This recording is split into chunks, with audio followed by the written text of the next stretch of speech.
Баршаңызға қайырлы күн. Бүгін сіздерге өте дәмді болып шығатын, витаминге толы салаттың рецебін көрсетемін. Арнама тіркеліп, қоңырауша белгісін басуды ұмытпаңыздар.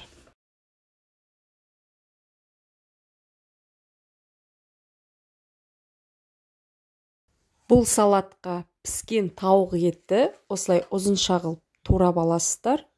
Алма, қызыл алма түрін қолдандым. 1 сарымсақ тіше, 2 қиярды ұзынша қылып турап аламыз.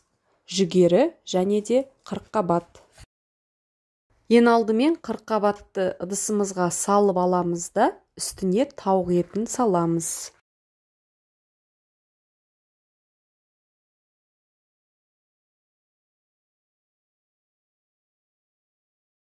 Ұзынша туралған қиярымызды қосамыз. Одан кейін қызыл алмамызды осылай ұзынша қылдырып турап алғаннан кейін үстіне қосамыз.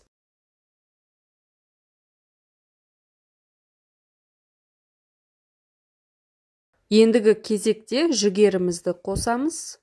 Одан кейін ұсақтап туралған сарымсағымызды қосып, аздаған тұз бен қарабұрыш қосып, жақсылап араластырып аламыз.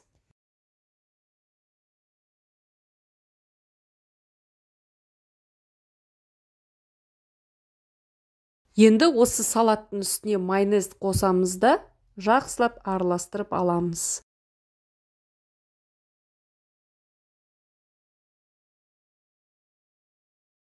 Осымен біздің салатымыз дайын болды. Өте керемет дәмді болып шығатын, витаминге толы салаттың бірі болып саналады. Өздеріңіз үй жағдайында жасап көрсеңіздер болады. Пікірлеріңізді жазыңыздар, лайк басып, арнама тіркелуді ұмытпаңыздар. Алда жаңа видеоларды жіберіп алмас үшін. Барлықтарыңызға астарыңыз дәмді болсын.